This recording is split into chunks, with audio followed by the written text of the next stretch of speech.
আসসালামু আলাইকুম। আজকে আমরা আলোচনা করব শরীফ ওসমান বিন হাদি তাকে নিয়ে। সম্প্রতি তার ওপর হামলা হয়ে তিনি মৃত্যুবরণ করেন। তিনি মূলত ৩০ জুন ১৯৯৩ সালে জন্মগ্রহণ করেন। তার জন্মস্থান ছিল ঝালকাঠি জেলার নলছিটিতে।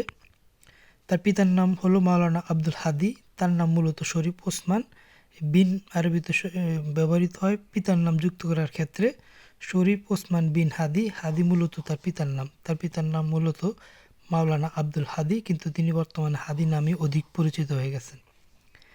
তার শিক্ষাগত যোগ্যতা, তিনি ক্লাস 1 থেকে এসএসসি পর্যন্ত ঝালকাঠি এনএস কামিল মাদ্রাসা ঝালকাঠি এই মাদ্রাসায় তিনি পড়াশোনা করেছেন। তারপর তিনি ঢাকা বিশ্ববিদ্যালয়ে রাষ্ট্রবিজ্ঞান বিভাগে ভর্তি হন।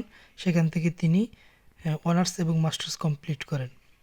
পরবর্তীতে তিনি একটি প্রাইভেট বিশ্ববিদ্যালয়ে শিক্ষক হিসাবে যোগদান করেন। সেখানে তিনি ইংরেজি পড়াতেন এবং এর পাশাপাশি তিনি বই লিখতেন এবং তিনি একজন রাজনীতিবিদ ছিলেন। তিনি ঢাকা ৮ আসন থেকে স্বতন্ত্র প্রার্থী হিসেবে আগামী নির্বাচনে প্রার্থী হয়েছিলেন। তিনি যে সংগঠনটি তিনি প্রতিষ্ঠা করেছিলেন সেটার নাম হলো ইনকিলাব মঞ্চ। এই সংগঠনের তিনি আহ্বায়ক ছিলেন। সংগঠনটি ১৩ আগস্ট ২০২৪ সালে তিনি প্রতিষ্ঠা করেন। এর আগে তিনি নাগরিক কমিটিতে ছিলেন এবং রামপুরা অঞ্চলে তিনি বৈষম্য বিরোধী আন্দোলনে সংযুক্ত ছিলেন।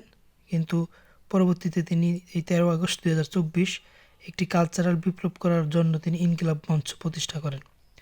তিনি ১২ ডিসেম্বর ২০২৫ পুরানো পল্টনের বিজয়নগরে দুপুর ২টার দিকে আক্রান্ত হন।